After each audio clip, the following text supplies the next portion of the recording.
오늘 하나님의 말씀은 빌립보서 1장 1절 2절입니다. 빌립보서 1장 1절 2절 같이 한 목소리로 합독합니다. 시작. 그리스도 예수의 종 바울과 디모데는 그리스도 예수 안에서 빌립보에 사는 모든 성도와 또한 감독들과 집사들에게 편지하노니 하나님 우리 아버지와 주 예수 그리스도로부터 은혜와 평강이 너희에게 있을지어다. 아멘. 우리 지난 시간에 빌립보서에 대한 대략의 이야기를, 배경 이야기를 나누었고요. 오늘은 이제 본문으로 들어갑니다. 자, 이 빌립보서 발신자가 누구였죠? 발신자가 처음에 나오죠. 그리스도 예수의 종 바울과 디모데는, 그리스도 예수의 종 바울과 디모데, 그 연명으로 또 편지를 해요. 바울은 항상 옆에 있는 사람을 이렇게 거론을 하죠. 거명을 해가지고 함께 그렇게 편지를 씁니다. 편지 쓸 당시에 곁에 있는 사람들을 함께 거명하는 거예요. 수신자는 누굴까요? 수신자는 그리스도 예수 안에서 빌립보에 사는 모든 성도와 또한 감독들과 집사들에게 편지하노니. 자, 여기 세 부류의 사람을 거명하죠. 그리스도 예수 안에서 빌립보에 사는 모든 성도. 첫 번째는 모든 성도. 모든 빌립보라고 하는 동네에 사는 모든 그리스도인이 1차적인 수신자들이고요. 두 번째는 감독들, 모든 감독들. 여기서 에피스코포스라고 하는 단어로 쓰였는데 보호자 또는 후원자. 원래 이때 당시는 교회 안에 뭐 감독이라고 하는 그 직분이 없었어요. 이 직분이 없었고 이게 종교적인 색깔이 아니라 사실은 원래는요 보호자, 후원자, 뭐 종교적인 성격이 없는 대표자를 말하는 거죠. 그래서 감리교에서는 이 직분을 그대로 가지고 와서 감독이라고 이제 부르게 됐는데, 이 말 사실은 이제 교회에 그 자연스럽게 모여진 이 그 거룩한 공동체 안에서 뭔가 일이 있으면은 나설 만한 아버지들, 나서서 뭔가 대표성을 가질 만한 그런 아버지들을 향해서 우리 감독들이라고 불렀죠.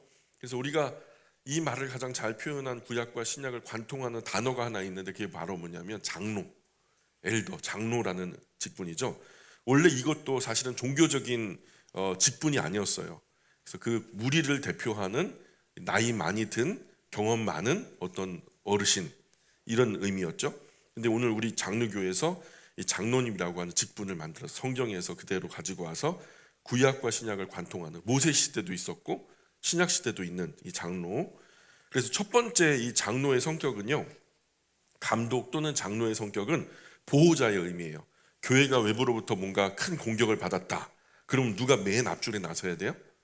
이 장로님들. 이 장로님들이 맨 앞줄에 나서서 교회의 위기를 몸으로 맞서는. 왜요? 교회를 보호하기 위해서 보호자를 자청하는 분들이 바로 이런 분들이에요. 그리고 두 번째는 후원자예요. 교회가 배고프고 어려울 때 제일 먼저 주머니를 여는 사람, 인색하지 않은 사람. 사도행전에서 대표적으로 이런 분 하나 있었죠. 바나바. 그분 모습이 그대로 장로예요. 그대로 감독이에요. 자신의 사제를 다 팔아 사도들 발 앞에 내려놓죠. 그리고 그것을 가지고 뭐 하죠? 예루살렘 교회 가난한 이들을 돕는데 사용했다. 성경 그렇게 기록되고 있어요.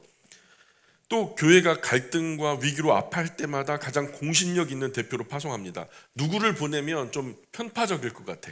그런 사람 절대 안 보내죠. 그런데 이 사람을 보내면 누구보다도 우리 교회를 대표할 만한 아주 공신력이 있는 분이야. 믿을 만한 분이야.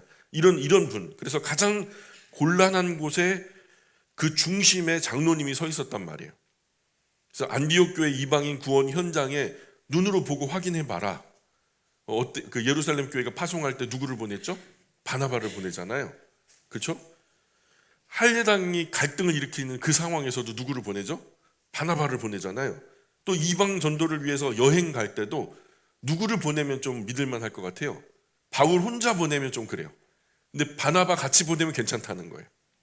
그래서 이방 전도를 위한 여행에도 빠지지 않았죠. 많은 사람이 건강한 신앙 안에 거하도록 격려하는 사람, 그리고 무너진 그리스도인을 위로하고 다시 일으켜 세워서 돈독하게 하는 사람이 바로 장로님이었다. 이것이 성경이 말하는 장로님의 직무라는 거죠. 저도 사실은 이제 가르치는 장로, 또 행정, 교회 및 사무를 담당하는 장로로서 목회자라고 하는 이름으로 세워진 거고요. 이 일을 담당하기 위해서 우리 영광교회는 송임석 장로님이 세워졌고 또 홍종식 장로님이 세워진 거죠. 교회 바깥을 나가면 장로님이 아니에요. 교회 안에서만 장로님이에요.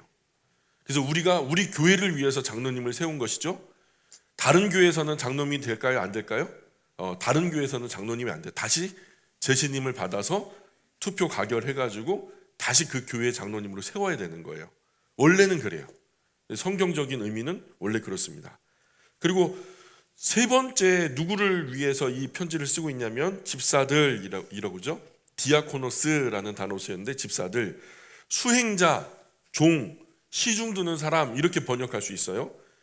종교적인 색깔을 빼면은 일반적으로는 뭐라 그러냐면 청지기, 뭐 어떤 일을 맡아서 그 일을 담당하는 직분을 맡은 사람. 나라에는 나라 일을 돌보는 공무원이 있죠. 교육 파트의 공무를 수행한다 해서 교육 공무원. 그리고 어떤 치안에 관련된 일을 담당한다 해서 경찰 공무원. 그 공무원 자체가 뭐예요? 그 부분의 직분을 맡아서 일을 한다. 그래서 청직이죠. 그 분야의 청직인 거예요. 나라의 청직이. 그래서 교회에도 공무원이 있어요. 집사님들이 바로 공무원들이죠. 청지기들이라는 거예요. 제가 요즘에 한참 재밌게 읽고 있는 게 반 읽었는데 이 팀 켈러의 집사를 말하다. 성경 안에서 집사님에 대한 이야기를 전부 다 끄집어낸 거예요.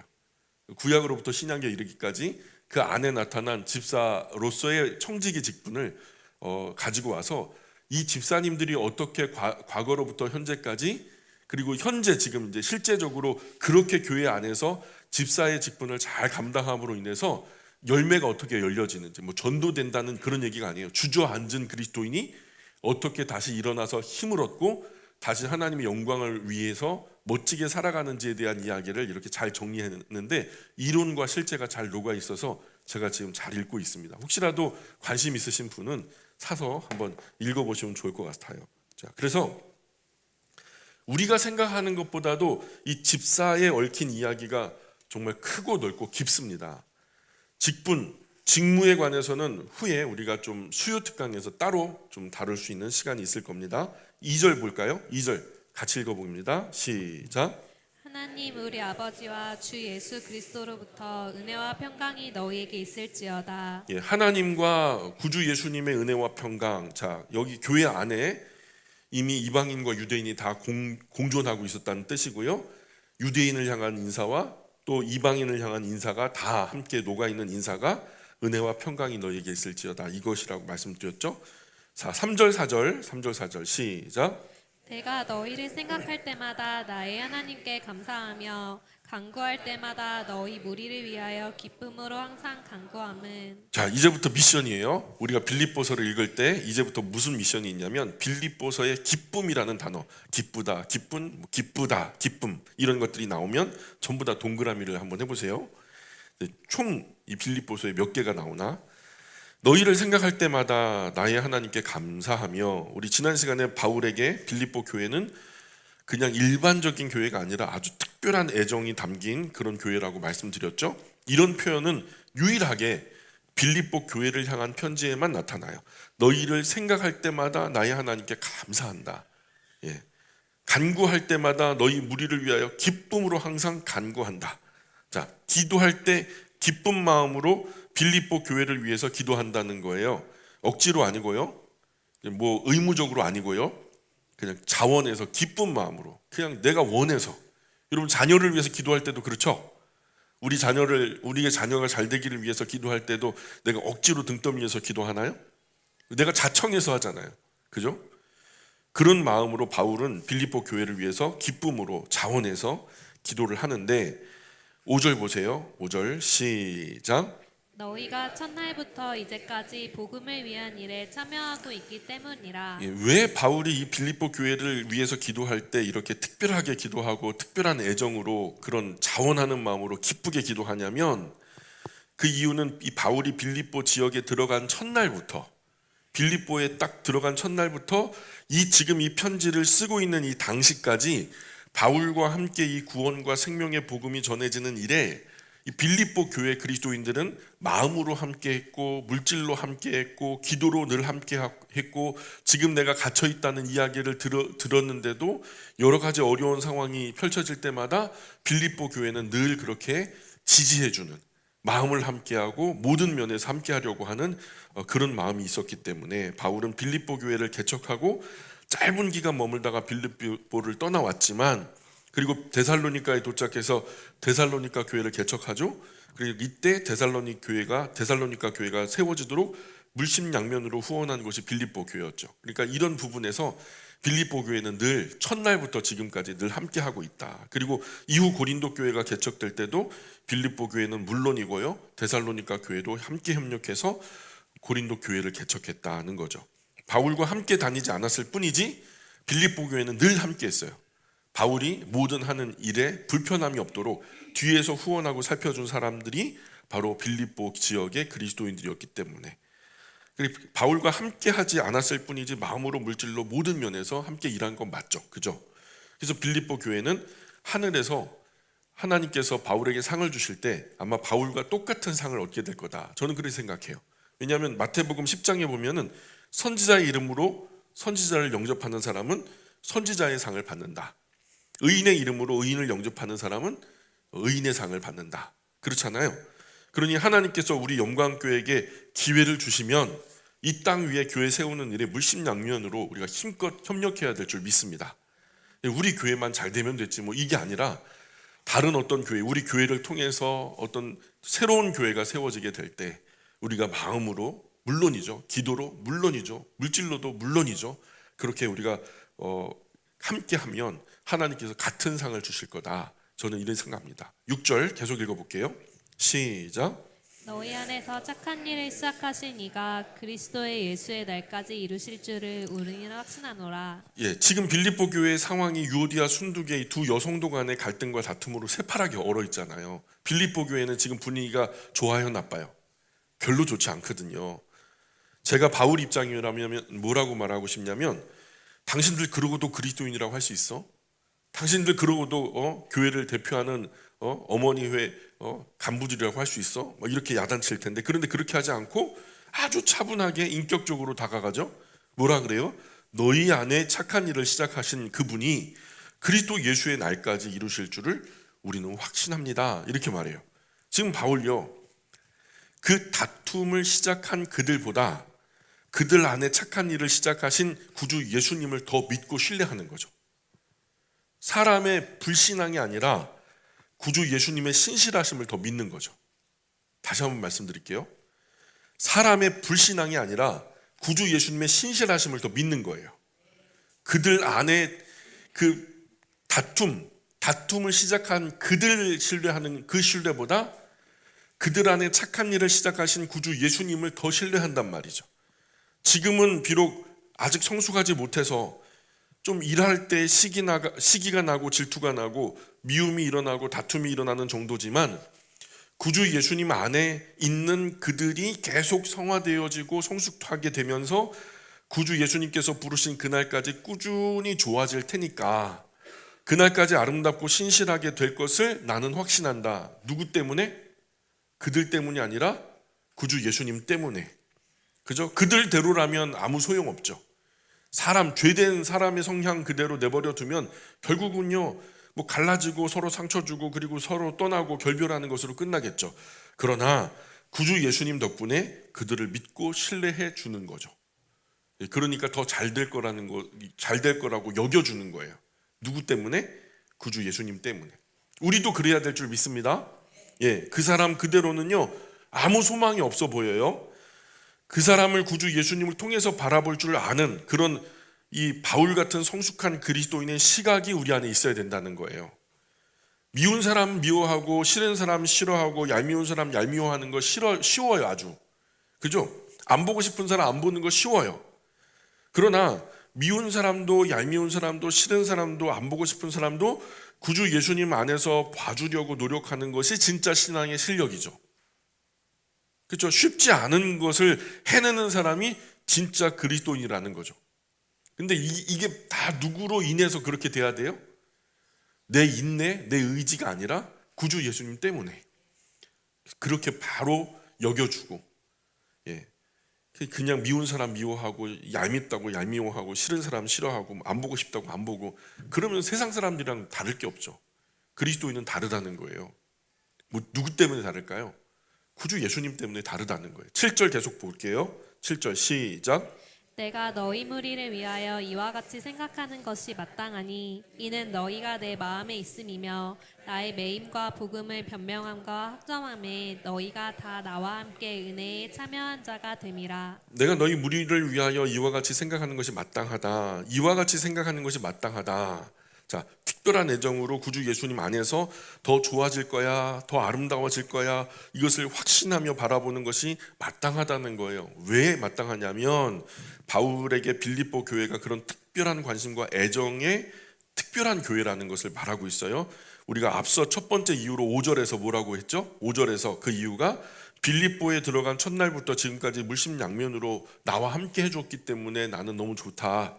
예, 그렇게 얘기했고요. 그리고 두 번째 이유가 7절에서 나오는 거예요. 7절의 두 번째 이유가, 예, 이는 왜냐하면 너희가 내 마음에 있음이며 나의 매임과 복음을 변명함과 확정함에 너희가 다 나와 함께 은혜에 참여한 자가 됨이라. 나의 인생에 전혀 도움이 되지 않아서 그저 흘려 보내야 되는 인연도 있고요. 적당한 거리를 두고 그런 대로 연결되어 있어야 하는 그런 인연도 있고요. 그런데 어떤 인연은요, 적극적으로 꼭 함께 있어야 되는 그런 인연도 있어요. 성령님의 교통 교제하시는 그 은혜로 평생 꼭 함께 해야만 하는 그런 신앙의 동료, 믿음의 동료도 있단 말이죠. 이런 관계는 평생 잘 가꾸셔야 돼요. 절대로 끊어지면 안 된다. 9절 10절 시작. 내가 기도하노라 너희 사랑을 지식과 모든 총명으로 점점 더 풍성하게 하사 너희로 지극히 선한 것을 분별하며 또 진실하여 허물 없이 그리스도의 날까지 이르고 11절도요. 그리스도로 말미암아 의의 열매가 가득하여 하나님의 영광과 찬송이 되기를 원하노라. 저는 여러분을 위해서 하나님께 기도합니다. 여러분의 사랑이 나날이 커지고 그 커지는 사랑으로 더 풍성한 신령한 지식과 통찰력을 얻게 되기를 기도합니다. 그래서 선함과 악한 것을 분별하며 선한 것을 선택할 줄 알게 되고, 그렇게 구주 예수님 오시는 그날에 깨끗하고 흠이 없는 모습으로 그분 앞에 서게 되기를 간절히 기도합니다. 또한 여러분이 구주 예수님께서 인정하는 의로운 열매를 아버지 하나님께 하나름 안겨드리며 아버지 하나님의 영광과 찬송을 올려드릴 수 있게 되기를 기도합니다. 이렇게 얘기해요. 그래서 여러분, 오늘 우리는 구주 예수님의 영광이에요. 저와 여러분이 구주 예수님의 영광, 아버지 하나님의 영광이에요. 이거 잊지 말아야 돼요. 자, 따라해 볼까요? 우리는 아버지 하나님의 영광이다. 오늘 이거를 잊어버려서요, 한국 교회가 이 모양 이 꼴이에요. 우리가 그리스도인이 된 것, 지금 교회를 다니는 것이 우리 주변에 예수님을 모르는 사람들이 볼 때, 아, 저런 분이니까 예수님 믿는구나. 아, 당연하지, 저런 분 예수님 믿을 줄 알았어. 이러면은 우리가 아버지 하나님의 영광이 맞아요. 그런데요, 아니 저런 것도 예수님 믿냐? 저것도 교회 다니냐? 그러면 큰일인 거예요. 특히 우리 시절에 반드시 명심해야 할 정말 중요한 덕목이에요. 우리 그리스도인의 삶은 아버지 하나님의 영광이 되어야 합니다. 12절 계속 읽어볼게요. 시작. 형제들아 내가 당한 일이 도리어 복음 전파의 진전이 된 줄을 너희가 알기를 원하노라. 바울이 갇힌 5년여 시간이 구주 예수님 구원과 생명의 복음을 전파하는 일에 퇴보한 것이 아니라는 거예요. 갇혀서 아무것도 못하고 그냥 구주 예수님의 복음이 전파되지 않으니까 그냥 올스톱 된 게 아니에요. 오히려 갇혔기 때문에 진전이 있었다는 것을 말해요. 복음 전파의 시각에서 보자면 오히려 진보가 있었고 유익이 있었다라는 것을 얘기해요. 어떻게? 이해를 시켜달라는 거예요. 어떻게? 13절 14절 시작. 이러므로 나의 매임이 그리스도 안에서 모든 시일에 안가 그 밖에 모든 사람에게 나타났으니 형제 중 다수가 나의 매임으로 말미암아 주 안에서 신뢰함으로 겁없이 하나님의 말씀을 더욱 담대히 전하게 되었느니라. 바울이 갇힌 것을 두고 로마에 있는 그리스도인들은 두려워서 벌벌 떨고 뭐 자기 신앙 감추고 그러지 않았다는 거예요. 뭐 바울이 감옥에 이제 가택연금으로 그냥 갇혀 있는데 오히려 감옥에 갇혀서도 굴하지 않는 바울의 모습 보면서 아, 예수님을 저렇게도 믿을 수 있네. 까짓거 감옥에 갇혀서도 그렇게 복음 전하면서 저렇게 지낼 수 있네. 로마 다수의 그리스도인은요, 오히려 바울이 갇힌 것 때문에 더 힘있게, 더 두려움 없이 구주 예수님의 구원과 생명의 복음을 전파하고 있다는 거예요. 까짓거 뭐 바울 선생님처럼 갇히면 갇히는 거지 뭐. 그 하면서 로마 대로변에 나가가지고 구주 예수님의 구원과 생명의 복음을 더 힘차고 뜨겁게 선포하는 그리스도인이 다수였다라고 지금 성경이 말하는 거예요. 15절 계속 볼까요? 시작. 어떤 이들은 투기와 분쟁으로 어떤 이들은 착한 뜻으로 그리스도를 전파하나니 예, 그렇게 많은 사람들이 막 노방 전도식으로 그냥 대놓고 나는 그리스도인이요, 예수님의 구원과 생명의 복음을 들으세요 하면서 전도하며 다녔는데 그 많은 사람들 중에 그 중에는 어떤 그리스도인은 하나님께서 들어 쓰시는 바울이 로마 그리스도인의 초유의 관심에 집중을 받잖아요. 바울이 로마 시내에서 바울의 이름을 모르는 사람이 없는 거예요. 예수님 잘 믿다가 갇힌 사람, 초유의 관심을 집중받으니까 질투가 나가지고 자기는 바울보다 더 관심 받고 싶어서 더 열정적으로 복음을 전하는 그런 그리스도인도 있었다는 거예요. 그러나 대부분의 그리스도인들은 순수한 마음으로 구주 예수님의 구원과 생명의 복음을 전하고 있었다고 말해요. 자, 16절 17절 계속 읽어볼게요. 시작. 이들은 내가 복음을 변증하기 위하여 세우심을 받은 줄 알고 사랑으로 하나 그들은 나의 매임에 괴로움을 더하게 할 줄로 생각하여 순수하지 못하게 다툼으로 그리스도를 전파하느니라. 예, 순수하게 구주 예수님의 구원과 생명의 복음을 전하는 그리스도인들은 진심으로 참사랑으로 복음을 전하고 있지만 반면에 순수하지 못하게 전하는 그리스도인들이 있었는데 그들은 자기들이 더 열심히 복음을 전하면 감옥 안에 갇힌 바울이여 샘이 나가지고 감옥 안에서 그냥 몹시도 더 괴로워할 줄 알고 그 괴로움에 괴로움을 더하려고 말이에요, 바울 자신과 다투는 의미로 순수하지 못하게 전하고 있었던 사람도 있었단 말이에요. 자, 그런데 보세요, 바울이요 정말 대단한 이유가 18절에 있어요. 바울이 왜 대단하냐? 18절 읽어볼까요? 시작. 그러면 무엇이냐? 거칠애로 하나 참으로 하나 무슨 방도로 하든지 전파되는 것은 그리스도니 이로써 나는 기뻐하고 또한 기뻐하리라. 그러면 어떠냐? 순전히 다툼으로 나 아프고 괴롭게 하려고 복음을 전하든 참사랑과 순수한 마음으로 복음을 전하든 전해지는 것은 구주 예수님 아니냐? 그러니 나는 그것만으로 기쁘고 또 기쁘다 그러는 거예요. 결국에는 이렇게 전하든 저렇게 전하든 전해지는 것은 구주 예수님의 생명의 복음이니까. 바울은 정말 괴로운 상황이죠. 그런데 그 인생의 고난 한가운데서 소망의 샘물을 지금 퍼올리고 있어요. 지난 시간 말씀드렸던 그 유대인 특유의 낙천적인 모습이죠. 우리 그리스도인은 온 세상이 슬프고 두려워하는 죽음의 절망 한가운데서도 부활의 참된 소망과 기쁨, 영광의 밝은 빛을 퍼올리는 사람들이죠. 우리가 우리 안에 마르지 않는 기쁨의 샘물이 있어요. 지금 바울이 그렇잖아요. 갇혔어요. 근데 갇힌 자기를 또 시샘해가지고 바깥에서 몹시도 괴롭게 하려고 막 경쟁적으로 다툼식으로 복음을 전하고 있단 말이에요. 이것이요 일반적인 사람이요 상식적으로 보면 괴로운 거예요. 그렇죠? 근데 바울은 그걸 뒤집어 보고 있단 말이에요. 99가지가 암흑이에요. 딱 1%만 빛이라 해도요 바울은 그 감옥 안에서 이걸 뒤집어요. 99%가 광명이고 1%가 조금 지장이 있는 거죠. 그리스도인이 너무 무사태평하면 곤란하죠. 뭐 다 그냥 좋은 게 좋은 거다. 그러나 반대로요, 너무 겁이 많아가지고 뭐 걱정, 근심, 염려, 탄식, 절망, 좌절 그 달고 사는 사람들 참 안 좋아요. 그리스도인은 그 신앙 안에서 낙천적인 필과 있다. 모든 것들을 포괄하는 이 복음, 모든 것 위에 뛰어난 복음이 우리의 것이잖아요. 바울 정도, 이 신앙이 바울 정도 되면은 자신 안에 있는 자유, 진리를 통해서 얻어진 자유는요 세상 그 누구도 뺏지 못해요. 감옥 안에서도 자유롭고요. 그런 확고한 마음이 바울 안에 있으니까 이렇게 여유로운 거예요.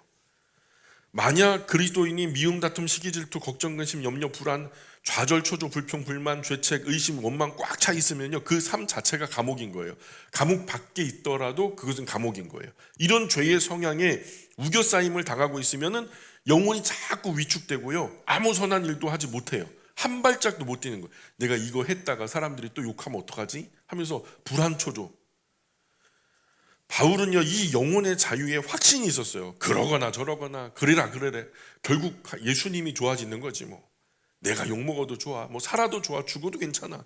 그 결국 예수님이 좋아지는 거지 뭐. 바울이 이 영혼의 자유에 확신이 있었어요. 제가 읽어드리는 로마서 8장 말씀 한번 들어보세요. 바울이 뭘 느꼈는지 한번 생각해 보세요. 로마서 8장에 이런 말씀이 있어요. 36절부터인데요. 기록된 바 우리가 종일 주를 위하여 죽임을 당하게 되며 도살할 양같이 여김을 받았나이다 함과 같으니라. 그러나 이 모든 일에 우리를 사랑하시는 이로 말미암아 우리가 넉넉히 이기느니라. 내가 확신하노니 사망이나 생명이나 천사들이나 권세들이나 현재일이나 장래일이나 능력이나 높음이나 깊음이나 다른 어떤 피조물이라도 우리를 우리 주 그리스도 예수 안에 있는 하나님의 사랑에서 끊을 수 없으리라. 뭐 확신이 있죠. 그렇죠? 바울의 자유가 느껴지나요? 자도 깨도 뭐 앉아도 일어나도 먹어도 마셔도 죽어도 살아도 이 한 가지 진리는 변하지 않는다. 이 자신감, 이 확신이 느껴지죠.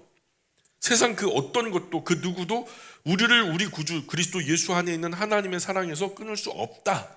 끊을 수 없다. 나머지는 다 하나님이 하실 일이지 뭐. 이것은 악한 사탄과 더러운 귀신들이 또 세상의 악한 것들과 수많은 사람 별의별 일이 다 일어나도 심지어는 하늘이 무너지고 땅이 꺼져도 천지가 두 쪽이 나도요 우리 그리스도인에게 빼앗을 수 없는 진리예요. 이 자유, 이 진리 그 누구도 아무도 빼앗지 못하는 거죠. 이 진리 안에서 이 자유 안에서 우리는 갇혀도 기뻐할 수 있는 거죠. 무신앙의 선배들은 이 신앙 지키며 죽어가면서도 기뻐했던 거예요. 그리스도인은 신앙 안에서 낙천적입니다. 그래서 절망 속에서도 기뻐해요. 이 진리가 셈이에요. 이 진리는 곧 구주 예수님이고요. 구주 예수님 안에서 지금 부정할 수 있는 것은 아무것도 없어요. 이 100년 미만의 모든 것들을 다 소화하고도 남는 진리의 자유가 구주 예수님 안에 있다. 사업이 망해도 괜찮죠? 죽을 병에 걸려도 괜찮아요. 심지어 죽어도 괜찮은 거예요. 다 누구 안에 있어요? 구주 예수님 안에 있으니까. 예수님도 이런 말씀하셨어요. 내가 세상에 평화 주러 왔다고 생각하지 마라. 나 평화가 아니라 검을 주러 왔어. 내가 온 것은 이 진리 때문에 그 아버지와 딸, 어머니와 며느리, 시어머니와 불화하게 하려 합니다. 그때는 그 진리를 가진 사람의 원수가 자기 집안 식구가 될 것이다. 그러나 이 진리 때문에 십자가를 지고 목숨을 잃으면 오히려 목숨을 얻을 것이다. 이 진리 때문에 의인을 영접하고 선지자를 영접하면 의인의 상을, 선지자의 상을 얻을 것이다. 이 진리 때문에 지극히 작은 사람에게 냉수 한 그릇 대접한다면 결단코 그 상을 잃지 않을 것이다. 예수님은요, 복음이 전파되면 온 세상에 평화가 임할 거야. 복음이 전파되면 온 세상이 해피할 거야. 이렇게 말하지 않았단 말이에요. 이 진리 때문에 오히려 싸움이 또 다툼이 일어날 거라고 말씀하셨죠. 그러나 어떻든 이 진리의 불이 붙었으니 뭐가 염려가 더 있겠어? 아무 상관없어. 진리의 불이 붙었다는 게 중요하지. 그런데 여기까지 살펴보면서 바울도 에바브라 디도처럼 지금 빌립보 교회 갈등 분쟁 하나로 모아보려고 하는 노력이 좀 보이셔야 돼요. 지금 빌립보 교회의 현실이 좀 느껴지셔야 돼요. 갇힌 바울 때문에 순수한 마음으로 복음을 전하는 사람도 있지만 그렇지 못한 마음으로 다툼 가운데 복음 전하는 사람도 있죠. 그런데 결국 지금 온 세상에 구주 예수님이 전해지고 있으니 나는 기쁘다 그러잖아요. 사실 유오디아 순두계 분쟁과 갈등도 서로 틀리다 맞다 너는 나쁘다 내가 옳은 거다 이렇게 잘했다 잘못됐다 싸움이 일어나는 것인데 그로 인해서 교회가 망하고 쇠하는 방향이 아니라 어쨌든 그 안에서 다툼과 허영으로 일을 이루고 있지만 이루어지는 그 일 또한 구주 예수님의 몸된 교회에 관한 선한 일이라는 거죠. 그러니 그렇게 불편하게 불화한 가운데 일할 것이 아니라 오히려 좀 더 서로 화해하고 기쁘고 더 크게 기쁘게 일하면 얼마나 더 좋겠냐. 이러거나 저러거나 어쨌든 구주 예수님이 영광 받으실 일이니까 우리가 이렇게 다툴 것이 아니라 화합함으로 나가면 얼마나 좋겠냐. 이걸 두 사람의 관계를 봉합하려고 하는 바울의 노력이 느껴져야 돼요. 바울이요 지금 계속해서 그래요. 뭐 기쁨으로 전하는 사람도 있고 기쁘지 않게 전하는 사람이 있고 내가 구주 위에서 죽어도 괜찮고 살아도 괜찮고 이 딜레마를 자꾸 얘기해요. 근데 그래도 그 결국에는 영광 받으실 분은 누구다? 하나님이시다. 그러니까 이 더 좀 그 상위 디렉토리로 결국 우리를 통해서 영광 받으시는 분은 하나님이시니까 우리가 그 안에 하나 돼야 되지 않겠냐. 뭔가 계속 봉합하려고 하고 모으려고 해요. 19절 시작. 이것이 너희의 간구와 예수 그리스도의 성령의 도우심으로 나를 구원에 이르게 할 줄 아는 고로. 순수하게 전하든 순수하지 않게 전하든 저는 상관이 없어요. 저는 여러분이 저를 위해 계속 기도하고 있고 구주 예수님의 성령님은 여전히 저를 돕고 계시기 때문에 제가 겪고 있는 이 모든 고난에서 결국 곧 풀려날 것을 저는 잘 알고 있습니다. 자기는 이제 느껴요. 곧 감옥에서 풀려날 것을. 20절 21절 시작. 나의 간절한 기대와 소망을 따라 아무 일에든지 부끄러워하지 아니하고 지금도 전과 같이 온전히 담대하여 살든지 죽든지 내 몸에서 그리스도가 존귀하게 되게 하리니 이는 내게 사는 것이 그리스도니 죽는 것도 유익함이라. 때문에 제가 간절히 바라고 또 바라는 한 소망은 제가 그 어떤 상황에서도 구주 예수님을 부끄러워하거나 구주 예수님을 배신하지 않고 지금처럼 항상 그 진리 신앙 안에서 큰 용기를 가지고 살든지 죽든지 저의 남은 삶에서 구주 예수님만이 존귀하게 되셨으면 좋겠습니다. 왜냐하면 저는 구주 예수님 위해서 사는 것이 목적이기 때문에 구주 예수님 위해서 죽는 것은 저에게 더 큰 유익이 되는 것이지요. 이렇게 말해요. 자, 고린도 전서에서 우리 그리스도인에게 믿음과 소망과 사랑 이 세 가지 항상 있어야 된다 말씀하셨죠. 그러니 이 소망 버리면 안 되죠. 항상 우리에게 있어야 될 것은 믿음과 소망과 사랑이에요. 그리스도 안에서 이 소망 안에서 담대해야 된다. 바울이 이제부터 살고 죽는 것은 별 문제가 안 돼요. 살아도 구주 예수님 유익을 위해서 살아갈 것이고 죽어도 구주 예수님 더 큰 유익을 위해서 죽을 거니까. 22절 시작. 그러나 만일 육신으로 사는 이것이 내일의 열매일진데 무엇을 택해야 하는지 나는 알지 못하노라. 차라리 죽는 것이 자신에게 더 구주 예수님께도 자신에게도 더 큰 유익이 된다는 거예요. 바울 입장에서는 고생 안 하니까 더 막 그 죽을까 맞을까 뭐 고통스러운 그 두려움 없이도 그냥 주님 품에 편안하게 안기면 되니까. 그리고 자기가 죽는 것으로 인해서 신앙 안에서 죽으니까 이것이 또 그리스도인들에게 충격이 되어서 더 많은 복음 전파에 유익이 될 수 있을 테니까. 그래서 차라리 죽는 것이 자신에게도 구주 예수님께도 더 큰 유익이 될 거라 얘기하는데, 그런데 바울은요 다시 말을 바꾸고 있어요. 뭐라고 그러냐면, 그러나 살아서 사람들을 구주 예수님께 인도하는 일에 풍성한 결실을 거둘 수만 있다면 저는 사는 것과 죽는 것 이 둘 중에 어느 편을 선택해야 될지 잘 모르겠습니다. 이것을 선택해야 될까 저것을 선택해야 될까 잘 모를 때 이걸 뭐라 그러냐면 딜레마라 그러잖아요. 자, 23절 24절. 자, 그 딜레마를 잘 설명해 주고 있어요. 23절 24절 시작. 내가 그 둘 사이에 끼었으니 차라리 세상을 떠나서 그리스도와 함께 있는 것이 훨씬 더 좋은 일이라.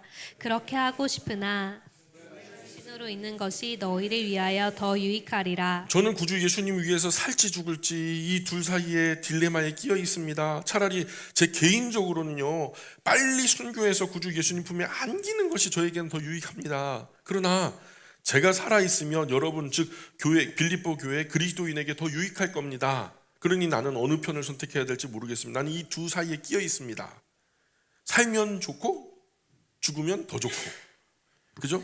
죽음을 초월한 소망을 바울에게 지금 배우고 있는 거예요. 날이 맑으면 좋고 비가 오면 더 좋고, 잘 되면 좋고 잘 안 되면 더 좋아요. 잘 안 되는데 뭐가 좋아요? 잘 안 되니까 하나님 앞에다가 기도할 거 아니에요. 하나님 도와주세요 도와주세요 할 거 아니에요. 그러니까 이런 바울의 진리 안에서 낙천적인 자세를 우리도 배워야 된다는 거예요. 우리 남은 삶을 다른 각도, 이 진리 안에서 바라볼 줄 아는 우리 시각이, 신앙의 시각이 열려야 될 줄 믿습니다.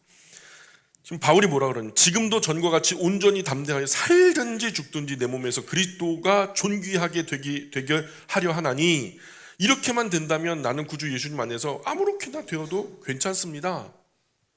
정말 멋지죠? 결국 잘 될 테니까. 끝이 약속된 참 소망의 삶을 사니까 이렇게 자신감이 넘치는 거예요. 참 소망을 가진 우리 정말 행복한 사람이죠. 이미 마침표가 찍혀진 거예요. 결론이 나 있는 삶을 우리가 산단 말이에요. 우리는 영원히 행복할 거예요. 아멘. 자, 그러니까 우리는 행복합니다. 아멘. 영원히 행복할 건데 지금 별로 행복하지 않나요? 말하면 돼요. 따라해 볼까요? 우리는 행복합니다. 우리는 행복하다니까요. 진짜로 행복해요. 우리가 몰라서 그렇지. 25절 26절 계속 읽어봅니다. 시작. 내가 살 것과 너희 믿음의 진보와 기쁨을 위하여 너희 무리와 함께 거할 이것을 확실히 아노니 내가 다시 너희와 같이 있으므로 그리스도 예수 안에서 너희 자랑이 나로 말미암아 풍성하게 하려 함이라. 저는 아직 이 세상에 더 머물 필요가 있다고 확신합니다. 제가 여러분의 신앙을 굳건하게 하고 또 신앙 안에서 기쁨을 누리도록 도울 필요가 있습니다. 제가 다시 여러분에게 가게 되면 여러분은 저를 무사히 지켜주신 구주 예수님 안에서 하나님께 더 큰 영광을 돌리며 기뻐해 주시겠죠? 이런 얘기예요.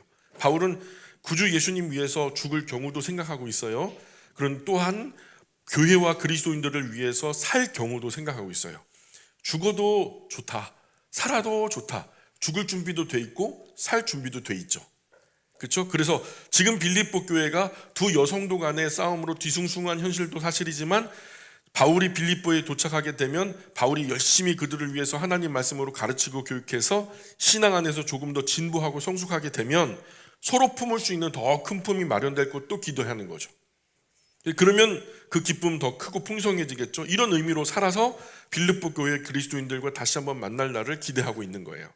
빌립보 교회 그리스도인들이 감옥에 갇힌 바울을 보면서 낙심하거나 좌절하지 않고 신앙 저버리지 않고 잘 버티고 견딘 것이 바울과 다시 만나게 될 그날에 여러분의 자랑이 될 것입니다. 내가 그럴 줄 알았어. 바울 목사님 풀려날 줄 알았고 이전보다 더 힘있게 복음 전파할 줄 알았어 하면서 이것이 의미가 되도록 우리가 함께 기도하고 그날을 바라자, 그렇게 얘기하는 거예요. 27절 시작.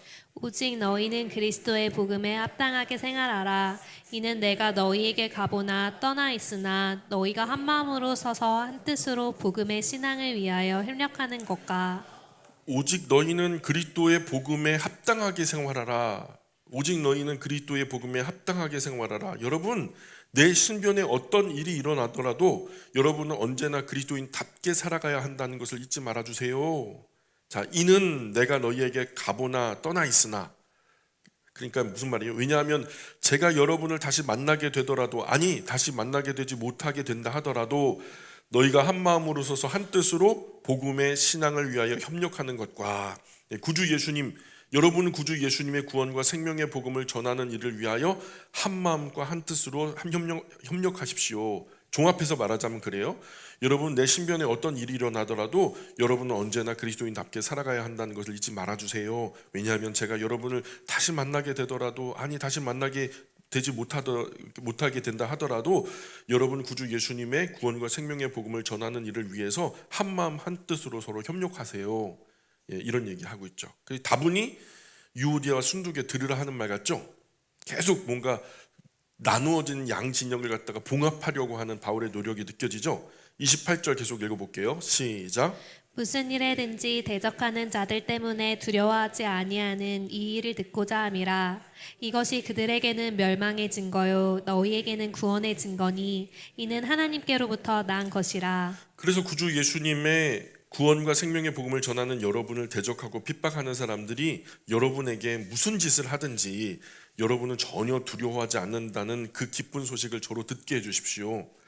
구주 예수님의 구원과 생명의 복음이 전해지면 그 복음을 대적하는 그들에게는 멸망과 심판의 소식이 될 것입니다. 그러나 여러분에게는 하나님께서 여러분과 함께 계시며 영원한 생명을 주신다는 분명한 증거가 될 것입니다. 이 복음 자체가요, 우리에게는 구원의 소식이죠. 그런데 구주 예수님 밖에 있는 사람에게는 심판의 소식이죠. 그렇죠? 맞아요? 생명의 구원의 복음이 전파되면은 받는 사람은 구원의 기쁜 소식이죠. 그러나 그걸 거절하고 밀어내는 사람들은요, 결국 마지막 날에 심판이 될 거니까 지금 바울은 그 얘기를 하고 있어요. 29절 계속 볼까요? 29절 시작. 그리스도를 위하여 너희에게 은혜를 주신 것은 다만 그를 믿을 뿐 아니라 또한 그를 위하여 고난도 받게 하려 하심이라. 여러분은 구주 예수님을 믿을 권리뿐만 아니라 구주 예수님을 위해서 고난받을 특권까지도 받았습니다. 그런 말이에요. 우리가 예수님 믿어가지고 잘되고 뭐 행복하고 이런 것만 생각하죠. 그런데요, 바울은 아니에요. 동전의 양면 같아서 우리가 더 큰 행복을 갖고 또 하나님께서 무한한 영광을 우리에게 주실 건데요, 그 전에 이것을 위해서 예수님 믿을 권리일 뿐만 아니라 구주 예수님 위해서 고난받을 특권까지. 아무나 예수님 위해서 고난받는 거 아니죠. 그냥 잊지 말아야 돼요. 예수 믿고 천당 갈 생각만 아니라 때때로 구주 예수님 때문에 고난받을 생각도 함께 해야 맞아요. 때때로 예수님 때문에 힘든 일도 해야 되는 경우도 있고요. 우리는 구주 예수님 안에서 옳은 일 하고 욕먹고요, 옳은 일 하면서도 고난받기 위해 선택된 사람들이라는 거예요. 제가 하는 말이 아니에요. 사도 베드로가 말해요. 이게 같은 맥락으로 바울이 했던 이야기를 연장선상에서 베드로도 똑같은 얘기를 해요. 이게 우리가 예수님 믿고 잘 될 거라고만 생각하면 안 된다. 예수 믿으면서 우리가 복음 전파하면서 우리가 욕도 먹고 수욕도 당해야지, 당연히 그래야지, 이렇게 말하는 거예요. 제가 하는 말이 아니라 베드로가 하는 말이에요. 그리스도인이 옳은 일하고 욕먹는 사람이 되지 않으면 뭔가 신앙이 잘못된 거죠. 성경은 그리스도인이 옳은 일을 하고 욕먹는 것이 당연하다라고 말씀하고 있어요. 욕먹기로는 누가 제일 많이 욕먹었을까요? 예수님이 가장 많이 욕먹었겠죠. 그런 예수님 따르는 우리가 욕 안 먹을 것 같아요? 아니, 우리가 중심으로 옳은 일을 해도, 옳은 말을 해도 반드시 미워하는 사람이 있거든요. 그러니까 그런 것 때문에 낙심하고 좌절하고 하면 하나님 일 못해요. 중심으로 옳은 말, 옳은 일 했는데 누군가 욕하고 시비 걸면 내가 좀 잘하고 있나 보다. 잘하고 있나 보다. 옳은 길을 지금 가고 있나 보다. 이렇게 생각하면 좋다는 거죠. 하나님 일에 시기, 질투, 미움, 다툼 반드시 있어요. 하나님 일 잘 되면 누가 좋아요? 하나님 일 잘 되면 누가 좋아요? 하나님이 좋죠. 근데 하나님 일 잘 되면 누가 싫어요? 마귀 사탄이가 싫어하겠죠. 귀신들이 싫어하겠죠. 방해가 있겠어요, 없겠어요? 있겠죠. 의미 있고 가치 있는 일에 반드시 회방, 방해, 욕먹음, 핍박 반드시 있다는 거. 이런 것들 때문에 이거 하나님 뜻이 아닌가? 이렇게 생각하면 안 된다는 거예요. 잘 견디고 버티고 참고 인내함으로 반드시 그 열매를 끝까지 따먹어라, 이런 얘기죠. 30절 마지막 절입니다. 시작. 너희에게도 그와 같은 싸움이 있으니 너희가 내 안에서 본 바요 이제도 내 안에서 듣는 바니라. 여러분, 빌립보 교회 안에도 그런 싸움이 있었습니다. 제가 여러분과 함께 있을 때 제가 그런 고난 당하는 것을 여러분이 직접 보셨잖아요. 또 지금 제가 겪고 있는 이 고난에 대해서도 듣고 계시잖아요. 그러니 우리는 한 싸움 안에 있는 거예요, 이렇게 얘기해요. 그래서 바울 자신도 그런 고난을 받고 지금 받고 있죠. 예수님도 더 혹독한 고난을 이미 받으셨고요. 집주인 바알세불의 집주인에게 바알세불 집혔다, 귀신 들렸다라고 말하는데 예수님처럼 그분과 똑같은 한 집안 사람들에게야 뭐라고 하겠냐고요. 좋은 말 나오겠어요? 절대로 좋은 말 안 나오겠죠. 우리 예수님 제자죠. 아멘입니까? 우리 예수님 제자 맞아요? 그러니 선생님 되신 예수님만큼 되면 만족한 거예요. 그러니까 각오해야죠. 예수님 수욕 당하셨으니 우리도 수욕 당하는 게 당연하다는 거예요. 그리스도인 돼가지고 마냥 어린아이 마냥 그냥 꽃길만 걸을 거라 생각하면 안 된다는 거예요. 예수님 믿는 길에 어찌 가시밭이 없겠냐는 말이죠. 십자가의 길이 왜 아니겠냔 말이에요. 예수님은 나를 믿는 너희에겐 꽃길만 펼쳐질 거야, 탄탄대로가 펼쳐질 거야, 성공 가도가 펼쳐질 거야, 이렇게 말씀하지 않았어요. 절대로. 세상은 때때로 나를 핍박했으니 너희도 핍박할 것이다. 그런데 세상은 때때로 내 말에 순종했으니 너희 말에도 순종할 거야. 그러니 낙심하지 말어. 우직하게 걸어가. 예수님께서 우리를 그렇게 격려하셨죠. 결국은 내가 세상을 이긴 거야. 이겼으니 걱정 근심하지 말어. 이 소망이 있다는 거죠. 아주 정직하게 말씀하셨어요. 예수님 뒤따르는 길에 꽃길만 있을 거야, 이렇게 유혹하고 미끼 상품으로 걸지 않았단 말이죠. 1장은 이런 식으로 이 두 유오디아와 순두계 갈라진 두 성도의 파당 간에 뭔가 봉합하려고 하는 어떤 열망이 바울 안에서 느껴지죠. 지금 로마에 있는 자신의 처지와 그리고 빌립보에 있는 그들의 처지가 매일반이다라고 엮으면서 같이 그리스도의 복음 안에서 하나로 모으려고 하는 마음이 있고요. 이제 구체적으로 도전은요, 2장부터 제대로 된 도전이 시작되는 거죠. 자, 다음 시간에 계속해서 말씀 나누도록 하겠습니다.